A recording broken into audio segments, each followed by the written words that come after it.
Students कैसे हैं आप? क्लास 11 के chapter first basic concept of chemistry चल रहा है। इसमें आज मैं आपको बहुत ही इंपॉर्टेंट जो टॉपिक है हमारा वो लेके आया हूँ और वो है laws of chemical combination. Laws of chemical combination. Chemical combination के कौन कौन से लॉज होते हैं, मतलब क्या है इसका? देखो, केमिकल कॉम्बिनेशन का मतलब ये है कि एक एलिमेंट जब दूसरे एलिमेंट से कंबाइंड करता है, ठीक है, तो कंबाइंड कर देने के बाद जब वो कंपाउंड बनाता है तो उसका मास का रेशियो क्या रहता है, ठीक है, वो किस प्रोपोर्शन में एक दूसरे से रिएक्शन करते हैं, इन सब चीजों को अपन केमिकल कॉम्बिनेशन में पढ़ते हैं। क्लियर है? नए टाइप का कोई भी लॉ इसमें इंक्लूड नहीं होगा, पुराने सारे लॉज हैं, ये 1740 से 1760 के बीच के लॉज हैं। ठीक है, तो आज का जो टॉपिक है बहुत ही शानदार टॉपिक है और ये बहुत ही इंपॉर्टेंट है। ठीक है, तो जो यूनिट फर्स्ट हमारी चल रही है basic concept of chemistry. Basic concept of chemistry, इसकी अपन बात कर रहे हैं और आज एक बहुत ही इंपॉर्टेंट टॉपिक मूल कॉन्सेप्ट के बाद, और वो है हमारा laws of chemical combination. Laws of chemical combination. Laws of chemical combination जो है उसमें अपन को पढ़ने हैं 5 लॉज। कितने लॉज पढ़ने अपन को? 5 लॉज। सबसे पहले लॉ की बात अपन शुरू कर रहे हैं और वो है जो अपन सब जानते हैं, law of mass conservation. Law of mass conservation. तो अगर लॉ ऑफ मास कंजर्वेशन की बात करें तो लॉ ऑफ मास कंजर्वेशन क्या कहता है?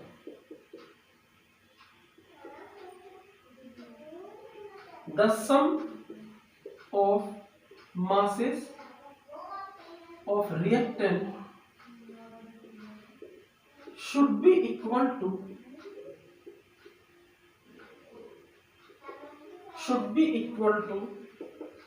the sum of masses of products.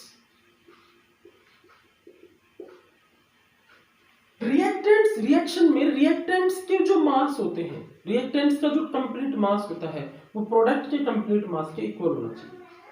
भाई मास को ना तो अपन प्रोड्यूस कर सकते हैं और ना ही मास को अपन डिस्ट्रॉय कर सकते हैं। क्लियर है नहीं? यही है law of mass of conservation. जितना मास खत्म हुआ है रिएक्टेंट का उतना ही मास प्रोडक्ट में बन जाना चाहिए। सिंपल सी बात है। मतलब अगर कोई एलिमेंट ए है और अगर कोई एलिमेंट बी है, ये कंबाइन होकर के कंपाउंड ए भी बनाते हैं। ठीक है, तो इस एलिमेंट और इस एलिमेंट का जो मास होगा इन दोनों का अपन सम करेंगे, सम ऑफ मास करेंगे इन दोनों का। वो सपोज करो आता है 10 ग्राम। कितना आता है वो? 10 ग्राम। तो इस कंपाउंड का जो मास आएगा वो भी कितना आएगा बच्चों? 10 gram. So this is law of mass conservation. Clear हो गया?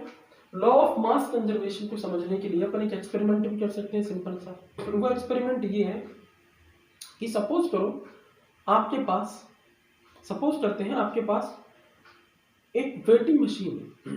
ठीक है, उसमें आपने क्या किया, एक एलिमेंट ए और एक एलिमेंट बी रख दिया। एक एलिमेंट ए और एक एलिमेंट बी रख दिया और दोनों का वेट आपने ले लिया। उन दोनों का वेट कितना आ रहा है? 10 ग्राम आ रहा है। अब अपन ने क्या किया, उस मशीन को टेम्परेचर देने स्टार्ट किया। टेम्परेचर देते ए और बी के रिएक्शन स्टार्ट हो गई। रिएक्शन स्टार्ट होने लगी तो ए और बी से ए भी बनने लगा, ए और बी से ए भी बनने लगा। रिएक्शन जब कंप्लीट हो जाती है तो सारा का सारा ए और बी कंप्लीट कन्वर्ट हो जाता है ए बी में। क्लियर? अब अपन ने उस मशीन का मास चेक किया तो अभी भी मास 10 ग्राम आया। इसका मतलब ए बी जो बना है उसका मास 10 ग्राम है और ए और बी बनने से पहले जो था उसका मास भी 10 ग्राम आया। मास को ना तो कभी क्रिएट किया जा सकता है ना ही डिस्ट्रॉय किया जा सकता है, बस एक फॉर्म से दूसरे फॉर्म में कन्वर्ट कर सकते हैं। ठीक है, तो ये बहुत ही इंपॉर्टेंट लॉ है। एग्जाम्पल अपन एक और ले लेते हैं। जैसे मान low carbon element oxygen element से कंबाइन करता है, ठीक है, तो बनता है कार्बन डाइऑक्साइड कंपाउंड। क्लियर है? अब यहाँ पर 1 मोल कार्बन एटम है तो इसका वेट होगा 12, ऑक्सीजन का वेट होगा 32। क्लियर है? और CO2 का वेट कितना होगा? 44। तो देखो इन दोनों को सम करो, रिएक्टेंट्स का मास कितना है? 44, प्रोडक्ट का मास कितना है? 44। और यही है लॉ ऑफ मास कंजर्वेशन। ऐसे नहीं कि यहाँ 44 और यहाँ 45 आ जाएगा, अलग अलग नहीं आ सकते। ठीक है, अगर यहाँ 45 आ जाता है तो फिर कहानी उठती है कि एक जो एक्स्ट्रा आया 1 ग्राम को कहाँ से आया, इसका मतलब मास प्रोड्यूस हो जाए। This is not possible. Clear हो गया? तो इसको आप नोट करें। चलो अब अपन ले लेते हैं सेकंड लॉ। सेकंड लॉ भी बहुत इजी है, लॉ ऑफ डेफिनेट प्रोपोर्शन। ध्यान से देखो, जो सेकंड लॉ हमारा है उसे बोलते हैं लॉ ऑफ डेफिनेट प्रोपोर्शन।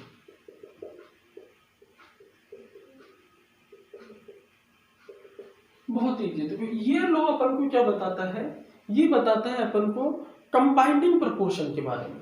ये कहता है when we make a compound by its element, जब हम एक कंपाउंड को इसके एलिमेंट से बनाते हैं, by its element, then the ratio of mass is fixed. The ratio of mass is fixed of these elements.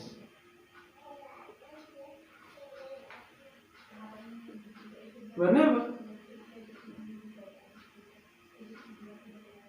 देखो जब when we make a compound by its element, जब इसके एलिमेंट से अपने कंपाउंड को बनाते हैं तो रेशियो ऑफ मास जो होता है इस फिक्स होता है ऑफ द जेल, इस इन एलिमेंट्स का जो मास होता है, ठीक है ना, इस कंपाउंड के अंदर वो फिक्स होता है।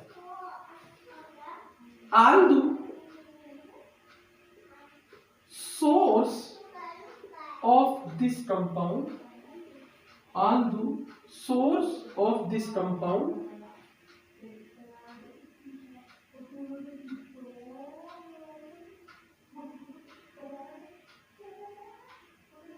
is different। ये ज्यादा बेटर वर्ड है इसलिए मैं सोच रहा था। fix of these elements although source of this compound is different, or may be different।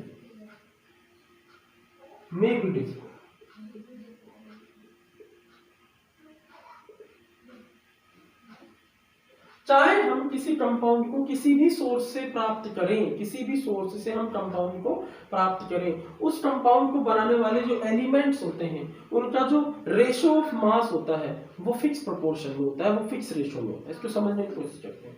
Suppose करो हमने वाटर कलेक्ट किया, आपके फ्रेंड ने वाटर कलेक्ट किया, सी वाटर, वाटर एक कंपाउंड होता है, ठीक है। दूसरे फ्रेंड ने कलेक्ट किया रेन वाटर, आपने कलेक्ट किया टैप वाटर। वाटर के 3 सैंपल्स आपने कलेक्ट किए, ठीक है। तो अब ये देखो जो सी वाटर होता है, सी वाटर, रेन वाटर और टैप वाटर, 3 टाइप के कलेक्शन हो गए हमारे।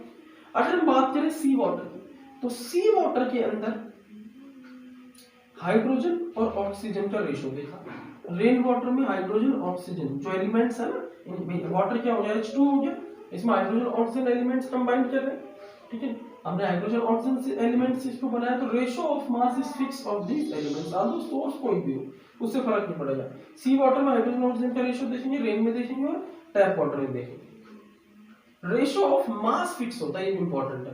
टैप वाटर में रेशियो देखेंगे, तो रेशियो ऑफ मास देखो, हाइड्रोजन का मास कितना होता है, यहाँ पर 2 ग्राम, ऑक्सीजन का होता है 16 ग्राम, तो यहाँ पर भी क्या होगा 2 ग्राम, यहाँ पर भी 16 ग्राम, ऑक्सीजन का 2 ग्राम 16 ग्राम, क्योंकि वाटर तो वही है चाहे सोर्स कुछ भी है, ठीक है। तो अपन सिंपल कर लेंगे, 1:8, 1:8, 1:8, इट इज फिक्स।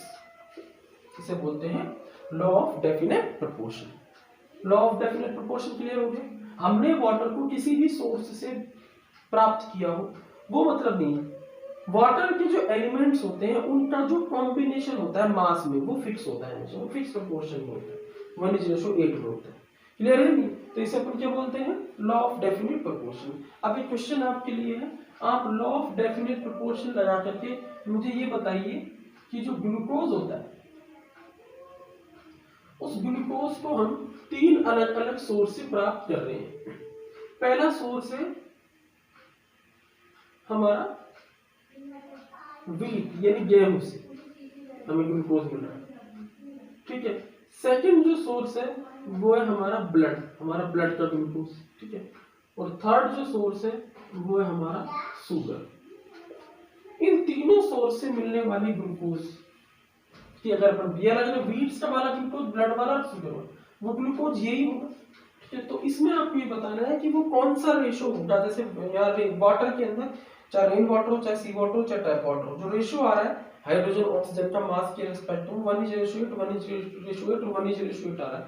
तो आपको ये बताना है कि वो कौन सा रेशियो होगा ग्लूकोज में जो इस तरह से मिलेगा, और अपन ये प्रूफ कर सकेंगे कि ग्लूकोज में भी लॉ ऑफ डेफिनेट प्रोपोर्शन लगा। क्लियर हो गई बात? एक बार इसको नोट कर लीजिए।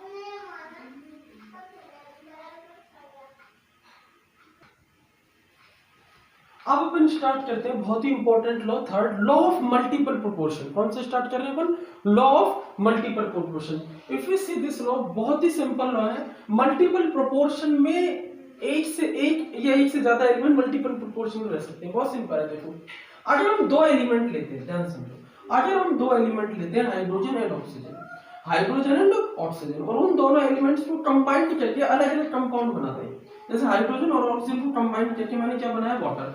हाइड्रोजन एंड ऑक्सीजन को कंबाइन करके एक कंपाउंड बना दिया वाटर। इन दोनों एलिमेंट्स को कंबाइन करके एक दूसरा कंपाउंड बना दिया हाइड्रोजन परऑक्साइड यानी H2O। ठीक है, अलग अलग एलिमेंट्स लेकर के उनको अपन कंबाइन करके अलग अलग कंपाउंड बनाते हैं उनसे। ठीक है, तो उन कंपाउंड्स का अपन क्या लिख लेते हैं? अपन उन कंपाउंड्स में जो एलिमेंट्स हैं उनका मास लिख लेते हैं। हाइड्रोजन का मास कितना है? 2, ऑक्सीजन का 16, लेकिन यहाँ हाइड्रोजन का मास कितना है? 2, ऑक्सीजन का 32। क्लियर है? तो जरूरी कंडीशन इस लॉ में क्या है कि एक एलिमेंट ऐसा होना चाहिए जिसका मास सभी कंपाउंड्स में फिक्स हो। एक एलिमेंट ऐसा होना चाहिए जिसका मास सभी कंपाउंड्स में क्या हो? फिक्स हो। दो एलिमेंट लिए, उन दोनों एलिमेंट्स को कंबाइन करके हमने अलग अलग कंपाउंड बना दिए। हाइड्रोजन ऑक्सीजन एलिमेंट्स लिए, दोनों अलग अलग हैं, उनको कंबाइंड किया, दो कंपाउंड बनाए। कौन कौन से? H2O और H2O2। इनमें से एक एलिमेंट का मास फिक्स करना पड़ेगा। क्या करना पड़ेगा? फिक्स। वो कौन सा है बताओ? हाइड्रोजन का मास फिक्स है, ऑक्सीजन का? दोनों में हाइड्रोजन का मास फिक्स है, यहाँ भी 2 है और यहाँ भी 2 है। तो एक एलिमेंट का मास अगर फिक्स कर देते हैं तो दूसरे एलिमेंट्स का मास चेंजेबल हो। क्लियर हो गया? तो जो दूसरे एलिमेंट्स की अपन बात कर रहे हैं जिसका मास चेंज हो रहा है, उन दोनों मासेस का जो रेशो होगा, दूसरे एलिमेंट्स के मासेस का जो रेशो होगा उन कंपाउंड्स में, वो होल नंबर में होगा। होल नंबर में मतलब क्या है? जैसे अगर अपन देखें डिफरेंट मासेस ऑफ ऑक्सीजन, भाई डिफरेंट मासेस ऑफ ऑक्सीजन के 16 ग्राम है एक में और दूसरे में 32 ग्राम है, which combines with fixed mass of hydrogen, जो किससे कंबाइन कर रहे हैं? दूसरे एलिमेंट के फिक्स मास से कंबाइन कर रहे हैं 2 ग्राम से। तो जो दूसरा एलिमेंट होगा, ठीक है, ऑक्सीजन, उसका जो रेशियो होगा, ratio of different masses element, मतलब जो ऑक्सीजन होगा जिसका मास चेंज हो रहा है, वो होल नंबर रेशियो में होगा। उसका मास किसमें होगा? होल नंबर रेशियो में। यानी इस कंपाउंड में ऑक्सीजन का मास कितना है? 16, इसमें कितना है? 32। इनका रेशियो लो तो ये होल नंबर में आ रहा है। ये फ्रैक्शन में नहीं आएगा, फ्रैक्शन में नहीं आएगा, होल में आएगा। 1:2, 1:2, 2:3, 4, इस तरह है।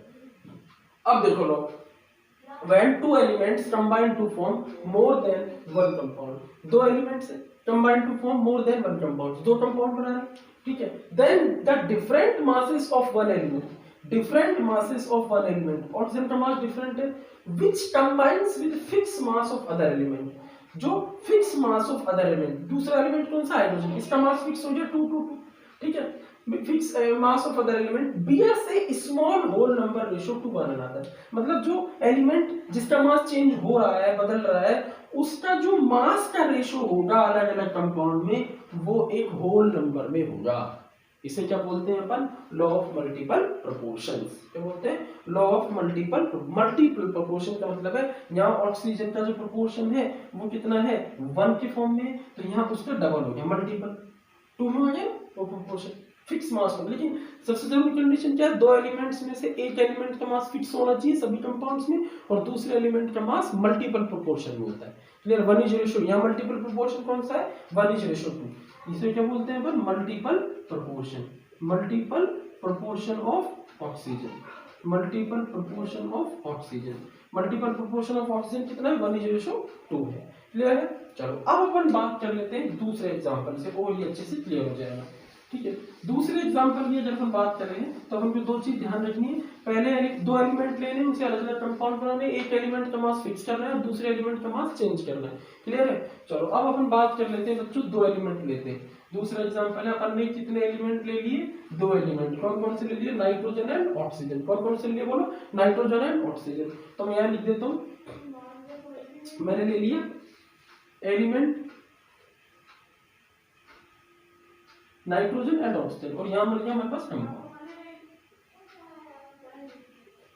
यहाँ हमारे पास कंपाउंड है, ठीक है, यहाँ हमारे पास नाइट्रोजन का मास ले लेंगे एक एलिमेंट और यहाँ ऑक्सीजन का मास ले लेंगे, ठीक है। ध्यान देखना, नाइट्रोजन का मास यहाँ लिखेंगे, ऑक्सीजन का मास यहाँ लिखेंगे और कंपाउंड यहाँ मिलेंगे लिखेंगे N और O से मिलकर बनने वाले। पहला कंपाउंड है N2, दूसरा कंपाउंड है NO, तीसरा कंपाउंड है हमारा N2O3, चौथा कंपाउंड है NO2 और पांचवा कंपाउंड है N2O5। इस तरह से कितने कंपाउंड बन गए? N नाइट्रोजन और ऑक्सीजन एलिमेंट से ही ये 5 कंपाउंड मिलकर बने थे। पिछले एग्जांपल से हाइड्रोजन और ऑक्सीजन से 2 कंपाउंड मिले थे, H2O और H2O2, ठीक है। इसमें अपन ने मल्टीपल प्रोपोर्शन लगाया था, मल्टीपल प्रोपोर्शन लगाया था किसके रेस्पेक्ट में लगाना है? जिसका मास चेंज हो रहा है। एक एलिमेंट का मास फिक्स रखना है, या हाइड्रोजन का मास फिक्स था 2 और ऑक्सीजन का मास चेंज हो रहा था 16 और 32, उनका प्रोपोर्शन दिया था 1:2 आ रहा था, होल नंबर में आना चाहिए, ये लॉ है। अब यहाँ पर देखो पहले मास लिख लेते हैं। नाइट्रोजन का कितना है बोलो? 28, ऑक्सीजन का कितना है 16, नाइट्रोजन का यहाँ कितना है 14, ऑक्सीजन का कितना है 16, इसमें नाइट्रोजन का कितना है 28, ऑक्सीजन का कितना है बोलो 16 3 जाए मतलब 48 हो गया। इसमें कितना हो जाएगा नाइट्रोजन का बच्चों 28 और इसमें ऑक्सीजन कितना हो जाएगा 80, क्लियर है? 16 × 5 तो ये हो जाएगा। अब देखो चार इंपॉर्टेंट बात है, यहाँ भी मास चेंज हो रहा है और यहाँ भी मास चेंज हो रहा है, इन दोनों ही एलिमेंट्स का मास चेंज हो रहा है, तो लॉ नहीं लग सकता। लॉ को अप्लाई करने के लिए क्या करना पड़ेगा?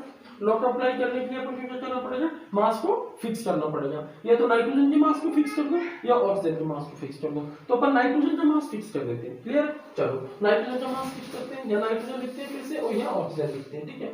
नाइट्रोजन का मास कैसे फिक्स करेंगे? देखो यहाँ 28 है तो ये 28 एज इट इज लिख देते हैं और यहाँ लिख देते हैं ऑक्सीजन का 16, कोई प्रॉब्लम नहीं। अब क्या यहाँ 14 है, क्लियर? हमको क्या करना है? फिक्स करना है, 28 ही करना है, क्लियर? तो इसका क्या कर देंगे? डबल कर देंगे मास, इसका डबल करेंगे तो फिर इसका डबल करना पड़ेगा, नहीं तो चेंज हो जाएगा भाई। इसका डबल करें मास में हो तो जनरेट किया जा सकता है ना, प्रोड्यूस किया जा सकता है। इसका अपन डबल करेंगे तो इसका डबल कर देंगे, इसका अपन 28 करेंगे तो NO में ऑक्सीजन क्या करते हैं 32 कर देंगे, क्लियर हो गया? यहाँ 28 है तो कोई प्रॉब्लम नहीं, 28 ही करना है अपन को और यहाँ 48 लिख देंगे, ठीक है। अब यहाँ 28 है तो यहाँ भी 20, ठीक है। ये तीसरा एग्जांपल रह जाएगा, चौथा रह गया, इसमें 14 है और यहाँ 32 है, क्लियर है? तो देखो नाइट्रोजन का मास कितना है 14 है, लेकिन हमको क्या करना है 28, यानी डबल करना पड़ेगा, तो यहाँ भी डबल हो जाएगा 64, क्लियर? यहाँ कितना है 28, तो यहाँ डबल नहीं करना क्योंकि ऑलरेडी 28 है। आप इसका इस उल्टा भी कर सकते हो, उल्टे से मतलब ये कि इसका आप फिक्स कर दो, जैसे इसका 16 कर दो तो फिर यहाँ उसके हिसाब से चेंज कर देना। मैं आपको इसका फिक्स करके नाइट्रोजन का फिक्स करके इसको चेंज कर रहा हूँ, क्लियर है? तो नाइट्रोजन का फिक्स कर दिया 28 28 28 28 20, ऑक्सीजन का अपन ने चेंज कर दिया। अब इनको क्या देखना है? अब इनको देखना है whole number ratio. Whole number ratio किसका देखते हैं बताओ? जिसका मास चेंज हो रहा है, अरे इसका तो सेम ही रहना है 1 1 1 1। होल नंबर रेशो देखते हैं जिसका मास चेंज हो रहा है, यानी इसका जो मास वो मल्टीपल प्रोपोर्शन में होगा, ये लॉ ऑफ मल्टीपल प्रोपोर्शन। कैसे देखो जरा देखो 16 1 is ratio 2 is ratio 3 is ratio 4 is ratio 5, clear हो गया? मल्टीपल प्रोपोर्शन में है या नहीं है?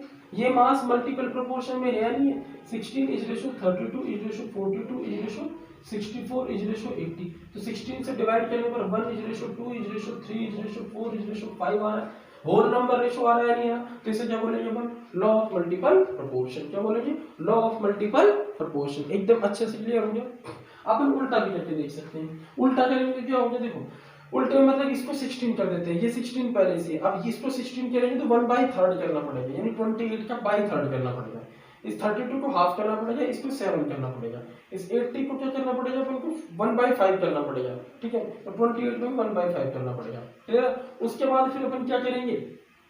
ऑक्सीजन का मास अपन ने फिक्स कर दिया और नाइट्रोजन का मास अपन ने चेंज कर दिया। उसके बाद नाइट्रोजन के मास को जरा आप देखेंगे तो नाइट्रोजन का मास का जो रेशो होगा वो होल नंबर में आएगा। किसमें आएगा? होल नंबर में आएगा। करके देख लें इसको, तो क्लियर हो गया। तो इस तरह से अपन ने लॉ ऑफ मल्टीपल प्रोपोर्शन में क्या देखा? ये एक एलिमेंट जो होता है जब दूसरे एलिमेंट से कंबाइन करता है तो दोनों एलिमेंट्स का जो अलग अलग मास होता है, दोनों एलिमेंट्स में एक एलिमेंट का मास फिक्स होता है, दूसरे का चेंज होता है। तो जिस एलिमेंट का मास चेंज होता है बच्चों वो मल्टीपल प्रोपोर्शन में रहता है, क्लियर है? चलो इसको नोट कर लो। इसके बाद फोर्थ लॉ और फिफ्थ लॉ, दो लॉ और बच रही, बहुत ही इंपॉर्टेंट लॉ। वीडियो को कंटिन्यू देखते रहिए, नेक्स्ट लेक्चर में दोनों लॉज लेके आऊंगा, तब तक इन दोनों लॉज को हम दोबारा से रिवाइज कीजिए एग्जांपल्स के साथ। Thank you very much.